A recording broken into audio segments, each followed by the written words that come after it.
Está ya con nosotros el presidente Alberto Fernández. Ayer hablé con él, le venimos pidiendo una entrevista sobre distintos temas aquí en Brotes Verdes, pero me dijo, de este tema quiero hablar. Es algo que me interesa especialmente y me preocupa. Buenas noches, presidente. Gracias por atendernos. Alejandro Berkovich, desde aquí. ¿Qué tal, Alejandro? ¿Cómo estamos? ¿Bien? Bien, ¿Cómo va bueno, eso? Compartiendo un análisis sobre esto que para mí tiene características novedosas, pero quiero ver por qué a ustedes los ocupa, los preocupa. ¿Hay una deliberada estrategia de odio en parte de la oposición? A ver, me parece que el tema merece muchas reflexiones y además hay diferentes aristas de donde el tema puede ser encarado. Hay una actitud de la derecha en el mundo que es muy parecida a la que vemos aquí. El fenómeno de Vox en España, por ejemplo, da cuenta de que hay un fenómeno en los sectores más de derecha que tienden a protagonizar modelos de reclamo parecidos a los que vemos aquí, que no son ni más ni menos que una clara exacerbación del odio. Ahora, hay un sector de la política argentina a la que el exacerbar el odio le sirve.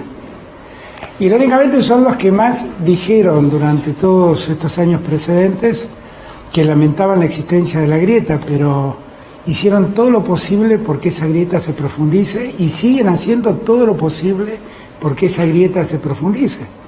Y seguir dividiendo a la Argentina como en dos bandos. Y ahí me parece que es donde la Argentina pierde, claramente pierde. Porque yo entiendo que en una democracia no todos pensamos igual. Y yo entiendo que además en una democracia es muy bueno que no exista un discurso único. Y me parece que es muy útil en la democracia que haya reflexiones distintas, que nos convoquen a reflexionar a todos. Pero lo que uno ve es otra cosa. Es otra cosa, es algo que definitivamente lo que hace es exacerbar las diferencias, adjetivar al opositor, descalificar al que no piensa como los que se manifiestan. Hay una demanda por momentos absurda, donde todo se mezcla.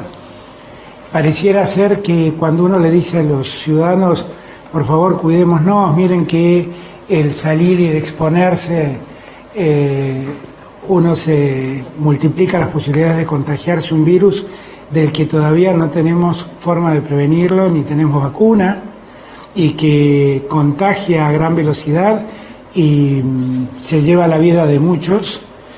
Y en verdad dicen que ese discurso es un discurso que en verdad busca callar a la ciudadanía o busca coartar libertades. Es una cosa francamente ridícula. Yo, el otro día Axel recordaba algo que yo dije en alguna ocasión anterior. Es lo mismo que decirle a un médico que tiene un diabético y que recomienda no comer azúcar, decirle que le está coartando la libertad de endulzar su vida. Eso es un disparate, es un disparate. Ahora, ese disparate está en boca de muchos sectores que dicen ser dirigentes políticos. Entonces, todo eso sirve para una política muy precisa, que es la política de exacerbar las diferencias. Y generar dos bandos. Bueno, ahí hay negocio, estábamos analizando recién, acá tenemos un doctor en filosofía y en psicología, tenemos una colega extranjera, corresponsal de medios, acabamos de hablar con un analista en redes. Es negocio para varios eso, es negocio en guita para las plataformas, es negocio en clics para determinados medios, en rating para determinados otros medios, y es negocio en votos para los extremos. Ahora, ¿ustedes tienen registro de que esto esté pasando? También comentaba recién, no sé si lo escuchó, que esto esté pasando de la violencia en redes, por ejemplo, a la violencia en actos reales, o sea, que esté agravándose en estas últimas semanas, estos últimos meses. Y bueno, pero es que lo que vimos hace una semana atrás en la puerta de la casa del juez Lorenzetti, Eso es, en cualquier lugar del mundo, eso es un escrache patético, vergonzoso, absolutamente descalificable. Que un medio ponga los lugares donde se convocan los centros de reunión de los que se quieren manifestar, como se manifestaron ayer, y ponga la dirección de la vicepresidenta, eso es algo increíble. Y que haya gente que vaya frente a la casa particular de una persona a expresarse del modo violento como se expresan, es algo increíble. Que en las manifestaciones se escuchen los agravios que se escuchan a los periodistas de medios que tal vez no piensan como los que se están manifestando allí, es algo que afecta pero claramente la convivencia democrática.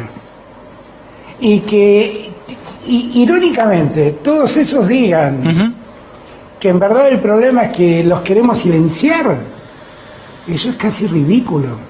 Eso es un conjunto de mala fe, de acciones de mala fe, que quedan muy en evidencia. Quedan muy en evidencia. Ahora, no es posible que después se desentiendan, porque yo la escuché a la presidenta del PRO convocar a la marcha de ayer. Y ahí la vimos disfrutar de la marcha de ayer. Y la verdad es que es algo realmente difícil de entender, porque esas marchas además convocan al contagio de la gente en un momento en que la Argentina está pasando una situación muy difícil. Yo veía la marcha en Mendoza, en Córdoba, son lugares donde la situación es extremadamente delicada. La ciudad de Mendoza tiene ocupada el 95% de sus camas. Y reuniones como las que ayer vimos solo potencian los contagios. Y estamos hablando de esto al mismo tiempo. Hoy tuve una larga y una muy buena reunión con el gobernador de Mendoza. Analizamos la situación y él me hablaba de la necesidad de poner más camas y me hablaba de la necesidad de que le mandemos más respiradores. Y mientras me pide esto el gobernador, vimos lo que pasaba ayer en Mendoza. Bueno, es muy difícil de entender y es muy difícil de compartir que eso es solo una manifestación política. Claramente tiene un contenido político, pero además hay una desaprensión para con la salud propia y con la salud del otro que asombra. Ahora le voy a preguntar de un par de temitas más, me comprenderá, no solamente vamos a hablar del odio, pero sí me interesa su visión sobre cómo esto se trata desde la dirigencia.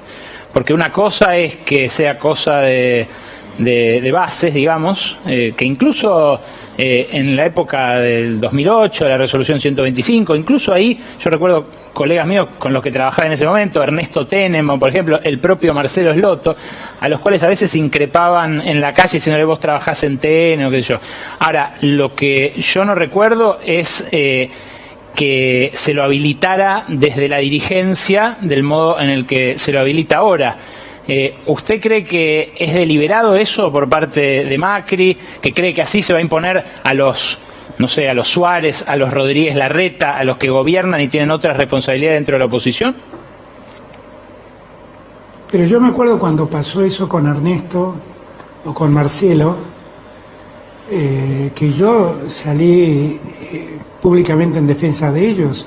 Yo me acuerdo que cuando Luciano Míguez, secretario de la Sociedad Rural y presidente de la Sociedad Rural, en pleno conflicto de la 125, lo agredieron a la salida de la Sociedad Rural, yo salí a solidarizarme con él. Y cuando Agustín Rossi tuvo que soportar los huevazos que le tiraron allá en Santa Fe, yo salí a solidarizarme con él. La verdad es que estas son prácticas absolutamente reñidas con la democracia. No tiene nada que ver con la convivencia democrática, nada de esto de lo que estamos hablando. Es la acción de un grupo de políticos, de dirigentes políticos, que exacerban los ánimos de la locura y hoy una serie de locos que salen y atacan a la gente como la atacan con una caravana convocada en Rafaela para presionar a un juez de la Corte, Y lo hacen lo mismo cuando dicen vayan enfrente a la casa de Cristina. Es absolutamente incalificable. Bueno, incalificable. a la par, y eso, a la par que insisto, es algo que... A la par que hace eso, digo, esta dirigencia opositora sale como el expresidente Macri, que ayer rompió el silencio después de varios meses, a decir que lo están persiguiendo. ¿Están persiguiendo ustedes a Macri? A mí me parece realmente asombroso, sinceramente lo digo, ¿no? Me parece realmente asombroso. Yo, honestamente, sinceramente no sé qué causas tiene Macri, qué causas judiciales tiene, si están en riesgo de procesamiento en alguna causa. La verdad es que ellos ven en nosotros los que ellos hicieron todos estos años. Esa es la más cruel realidad. Ellos fueron los que espiaron, no solamente espiaron opositores, se espiaban entre ellos. Yo no sé qué desconfiaba Macri de Rodríguez Larreta, de Santilli, no sé qué desconfiaba, de Monzó, no sé qué les desconfiaba. Pero ellos fueron los que se espiaban no solamente espiaban opositores, se espiaban entre ellos. Y esto no lo estoy diciendo yo, lo está diciendo una investigación judicial y solo me limito a reproducir lo que de esa investigación judicial ha hecho público y se ha dicho en los medios. Sí, sí. Y nadie lo ha desmentido. La verdad es que nosotros no hicimos ninguna acción judicial contra nadie. Nosotros nunca inventamos causas, no hay una sola causa que se haya iniciado por una denuncia anónima, como ocurrió a lo largo del gobierno de Macri. Yo se lo dije a Macri un día que lo vi después de la elección, y él me habló de los problemas judiciales. Yo la verdad no voy a levantar jamás el teléfono para decirle a un juez persiga a alguien. Y nunca voy a levantar el teléfono para decirle a un juez deje de perseguir a alguien. ¿Qué le propuso? Ninguna de las dos cosas lo voy a hacer. ¿Qué le propuso Macri cuando le habló? No, él me manifestó su preocupación, me manifestó su preocupación por una serie de causas que se estaban iniciando, donde supuestamente él podría estar involucrado. Y la verdad es que rápidamente lo paré ahí y le dije esto que estoy diciendo. Yo no hago esas cosas. Yo hace más de 35 años enseño Derecho a la Universidad de Buenos Aires. No borro con el codo lo que escribía en libros y en artículos. No, porque él también, yo no voy a hacer eso. Él también, no, presidente, ayer en otro tramo de la entrevista que le hizo Joaquín Morales Solá, dijo que usted mintió al referirse a lo que él le había dicho sobre la cuarentena. Tenemos, creo, un 20 segundos de la parte en la que Macri habla de la cuarentena. Si me disculpa, lo compartimos con los oyentes para que entiendan de qué estamos hablando. ¿Sí? Adelante, Rodo. Macri con cuarentena. ¿Cómo no? Para simplificar, hubiese ido por la línea que fue la calle en Uruguay. Ser respetuoso de la libertad de la gente. Uno sabe, Joaquín, hoy lo dice el OMS, finalmente, uno sabe el daño que hace la cuarentena. No tiene claro cuáles son los beneficios de la cuarentena. Uno cree que encerrando a la gente uno logra contener la infección. Uno no lo sabe. Lo que uno sí sabe es que tiene que tener un sistema de salud que esté listo y que la demanda no lo supere. Pero después, la verdad es que es la responsabilidad social, la distancia, el mantener fuerte el sistema inmunológico. Para eso es elemental, tomar sol, hacer ejercicio físico, todas estas cosas que fueron limitadas durante todos estos meses, que para mí ha sido muy dañino, lo lamento porque sé que todos los dirigentes de Juntos por el Cambio han luchado por mantener sus localidades lo más en funcionamiento posible, pero el gobierno nacional ha tomado una actitud de miedo mezclada con autoritarismo muy complicada. Miedo y autoritarismo, presidente. Bueno, primer punto, yo no miento. No mentir me suele traer muchos problemas. Yo no miento. Ahora, hemos constatado demasiadas mentiras de Macri. Perdón, que no miente, quiere decir que Macri yo no he mentido. Macri me dijo que se mueran los que se tengan que morir. Lo que yo dije que Macri me dijo, efectivamente me lo dijo. Que se mueran los que se tengan que morir. Lo aseguro, lo reafirmo y lo sostengo.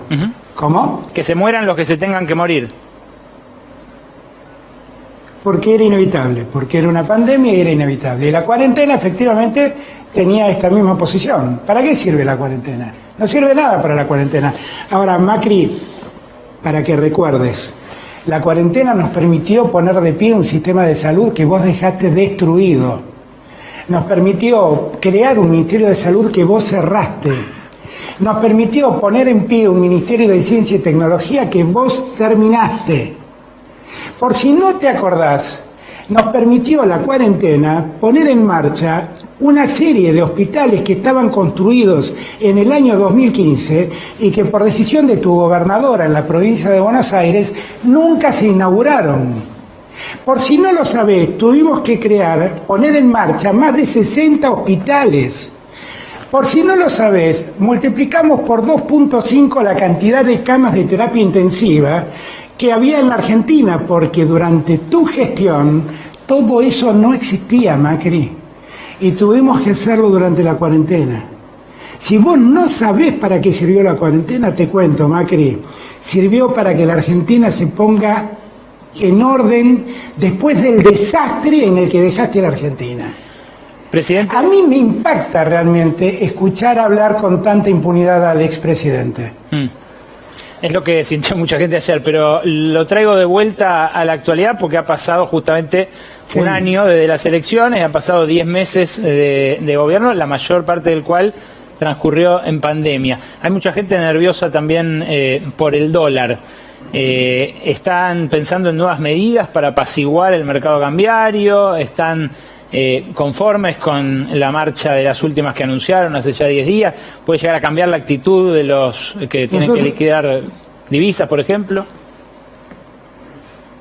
Nosotros estamos siguiendo muy de cerca un proceso que nosotros llamamos un proceso de ordenamiento cambiario, donde nosotros tenemos que ir, no en lo inmediato, sino en el transcurso del tiempo, hacia un lugar donde confluyan las diferentes cotizaciones de la divisa. Y nosotros esa tarea ya la empezamos.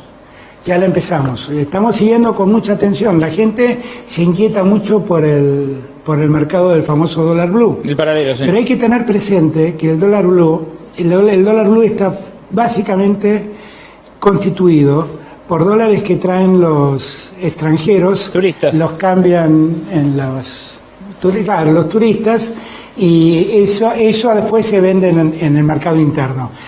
Ahora, hay una carencia muy grande de dólares que vengan del exterior porque el turismo externo está totalmente cerrado. Entonces, allí hay una tensión sobre el valor de la divisa muy grande, pero es un mercado que también hay que explicárselo a la gente, no influye sobre el resto de la economía. Lo que nosotros tenemos que cuidar es ver cómo evoluciona el valor del dólar oficial, como la gente lo conoce. Y en eso estamos siendo muy cuidadosos para que evitar retrasos cambiarios y buscando que el dólar vaya siguiendo más o menos la evolución de la inflación. Y está claro que a ninguno de nosotros nos gusta vivir con las medidas que estamos viviendo, pero las medidas que estamos viviendo de restricciones cambiarias tienen que ver directamente con la carencia de dólares en la que nos dejó Macri. Macri, que debe tener un problema de amnesia severo, se olvida que entre el día de las elecciones primarias y el día de las elecciones definitivas del 27 de octubre, se fueron de la Argentina 23.000 millones de dólares y dejaron un Banco Central languidecido que desesperadamente tuvieron que cerrar cualquier venta de divisa. Eso es lo que nos dejaron. Sobre llovido, mojado, llegó la pandemia. Sí, claro. Entonces nosotros lo que estamos es en un proceso de ordenamiento del mercado cambiario, al que lo seguimos muy de cerca, que le prestamos mucha atención, no queremos tener más de una cotización de la divisa, pero va a llevar un tiempo el ordenamiento, como llevó un tiempo el ordenamiento de la deuda externa. Perdón, si está diciendo no queremos tener varios valores de la divisa, quiere decir que desdoblamiento formal del mercado cambiario no va a haber un dólar oficialmente financiero, otro oficialmente...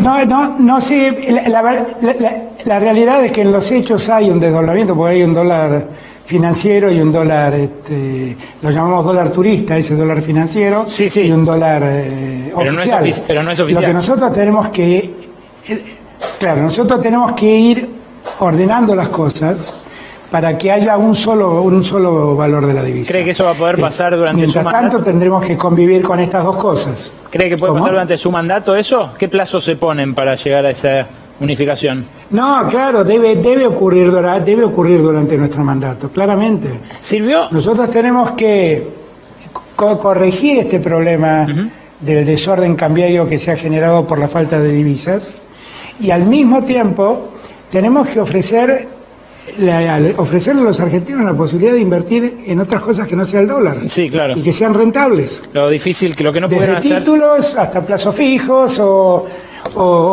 construcción en viviendas, darle otras alternativas que no sean el dólar y que les permitan tener rentabilidad con sus inversiones. Lamentablemente no pudo ningún gobierno democrático, ¿no? Desde el que rompió la moneda de la última dictadura, pero bueno, es el desafío al que me imagino. Es cierto, pero es un desafío que tenemos por delante. Y que la verdad estamos con mucha vocación de lograr el resultado. ¿Sirvió bajar las retenciones, esos puntos y el diferencial sobre todo entre la retención al grano y la retención al aceite, que es más un gesto hacia las aceiteras? Digo, en vista de que no están liquidando quizás lo que ustedes esperarían. Hasta aquí debo confesarle que no ha servido, pero no sé, todavía tenemos un tiempo por delante y por ahí entiendan la necesidad que tenemos de que esas divisas se liquiden. Hasta acá no ha rendido lo que esperábamos que rinda. ¿Hay algún responsable de esto? No, el mercado, que no quiere liquidar dólares, que no exporta y no liquida dólares, y que está especulando con muchas cosas. Si alguien está especulando con una devaluación, especula de gusto porque una devaluación no va a haber. Si alguien especula con que siga subiendo el grano de la soja, eso nos excede a nosotros, porque la sequía en los Estados Unidos evidentemente ha mejorado muchísimo el precio de la soja. Si alguno especula buscando un mejor precio para los aceites, también nos excede. ¿Cree que la suba del dólar paralelo o de las versiones financieras del dólar puede tener que ver con una presión política de un sector de empresariado? Pienso, por ejemplo, en el impuesto a las grandes fortunas. Digo, ¿puede ser que estén buscando obturar alguna iniciativa del gobierno presionándolo por ese lado? Yo quisiera creer que no. Fundamentalmente, Alejandro, porque como lo has dicho muchas veces, esto no es un impuesto a las grandes fortunas, es una contribución por única vez a los que tienen más de 200 millones de pesos como patrimonio. Entonces, en verdad no es un impuesto. Y quisiera creer que no es eso lo que los está motivando. Quisiera creer que tiene más que ver con un juego especulativo de precios internacionales de commodities, y tal vez algunos que sueñan con que nosotros devaluemos, que si esos pierden el tiempo.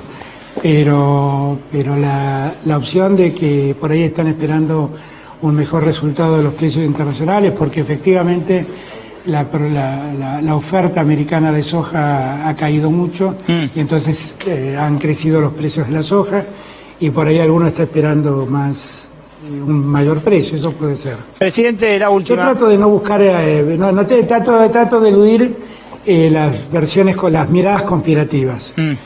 Por ahí es una ingenuidad de mi parte. Quiero creer que no, porque la verdad es que la Argentina estamos viviendo un momento único, donde se ha combinado el desastre que heredamos más la pandemia. Como yo siempre digo, la Argentina era un paciente de terapia intensiva el 10 de diciembre y encima se contagió de coronavirus.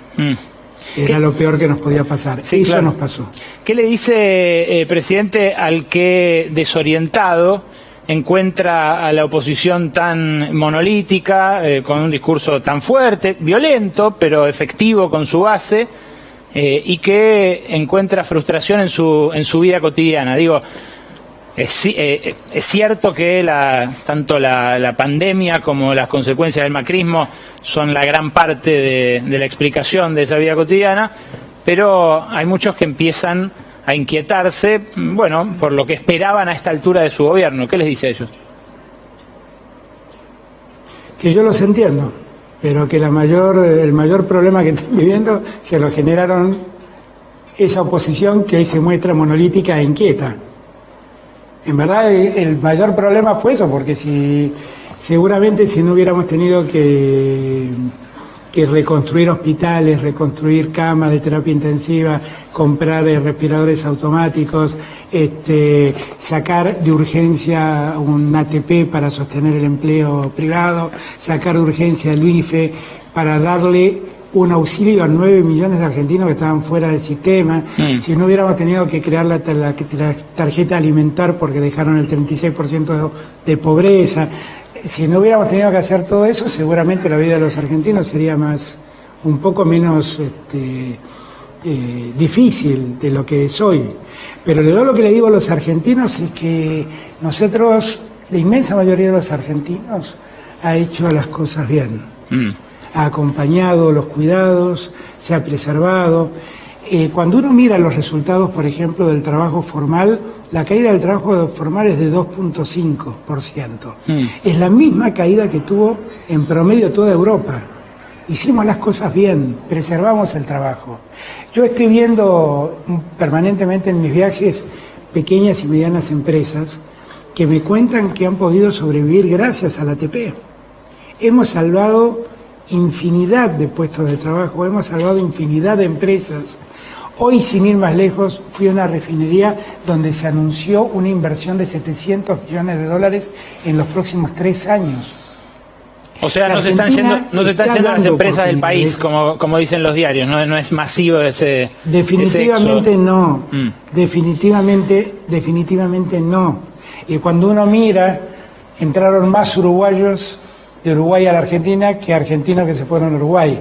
Pero bueno, son cosas que también son parte de esa prédica del odio, de hacerle sentir a la gente que vive en un país espantoso, que somos una sociedad horrible. Yo el otro día leí un artículo de un argentino que aparentemente vivía en Arabia y decía, acá se respeta a la gente, y en Arabia es uno de los lugares donde más se maltratan los derechos humanos.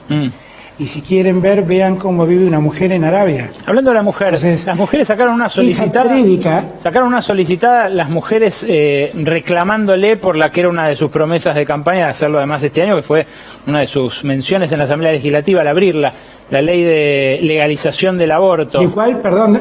La despenalización del aborto. Pero yo voy a mandar esa ley, ¿eh? ¿Ya tiene un plazo? Yo voy a mandar esa ley, no tengo ninguna duda. Yo voy a mandar esa ley. Yo lo que esperé todo este tiempo es que la verdad, la pandemia reciba toda nuestra atención, también la atención legislativa. Por eso dejé pasar este tiempo, pero yo tengo un compromiso, pero más que un compromiso lo que tengo es una convicción. Tengo una convicción. En la Argentina las mujeres se siguen muriendo por abortos mal practicados. Y muchas más mujeres quedan lesionadas de por vida por los abortos mal practicados. Así que yo en eso no he cambiado un ápice, no he cambiado nada, simplemente por una cuestión de oportunidad, si se me permite el término, entendiendo que la pandemia debía ocupar nuestra atención, postergué el envío de la ley, pero la ley la vamos a mandar, por supuesto que sí.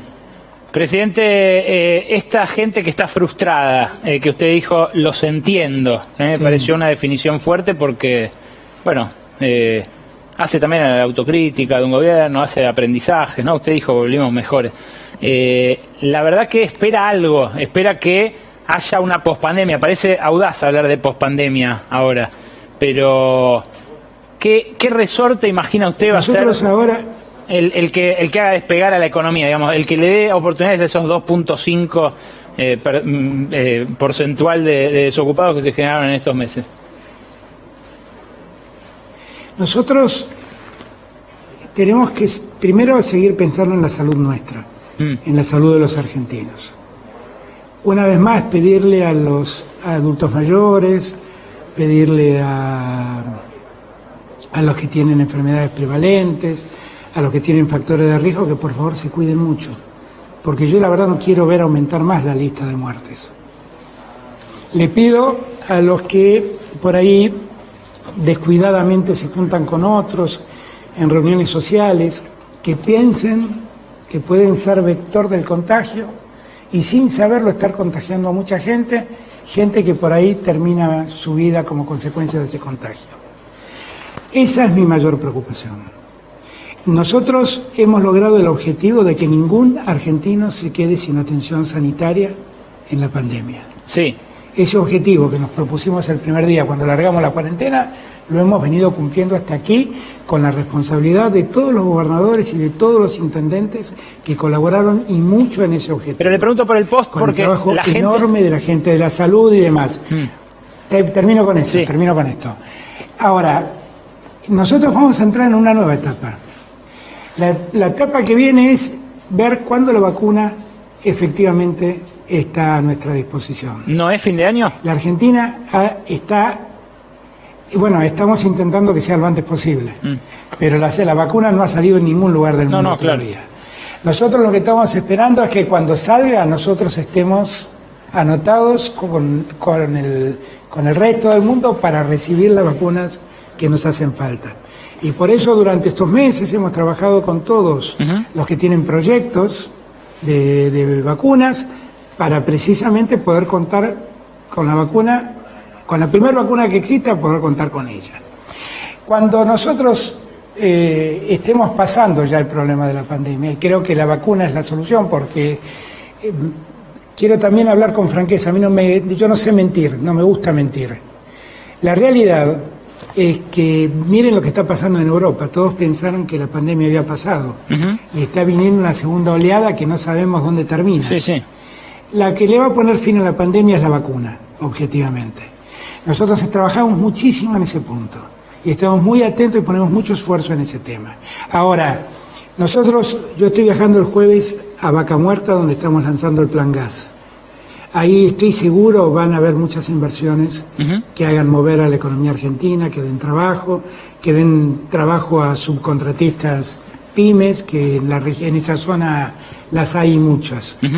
Estamos llevando adelante un proyecto para promover la construcción de viviendas, tratando de permitirle a los que tienen dinero no declarado, lo blanquee para ese fin, y para los que tienen dinero declarado, desgravarles bienes personales para que puedan invertir ese dinero y conviertan ahorros financieros en construcción de viviendas.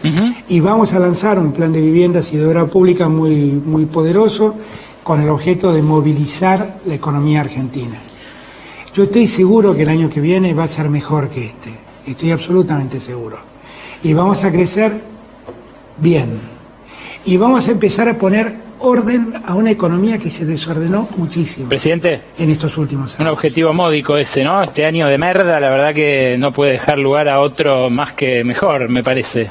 Creo que estamos todos de acuerdo en eso, no hay grieta. No, pero es que yo no dije, no, Ale, pero yo no dije cuánto íbamos a crecer. Yo creo que vamos a crecer mucho. Y estoy convencido de eso.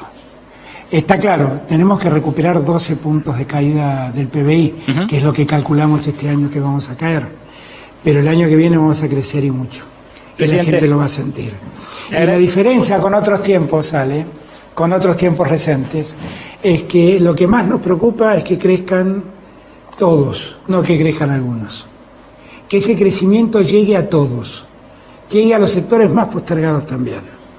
Eso es lo que más nos preocupa y es lo que más deseamos. Por eso nosotros tenemos un programa de desarrollo de la economía que involucre a todos, que no deje afuera a nadie. Yo estoy muy seguro que el año que viene para los argentinos va a ser mucho mejor.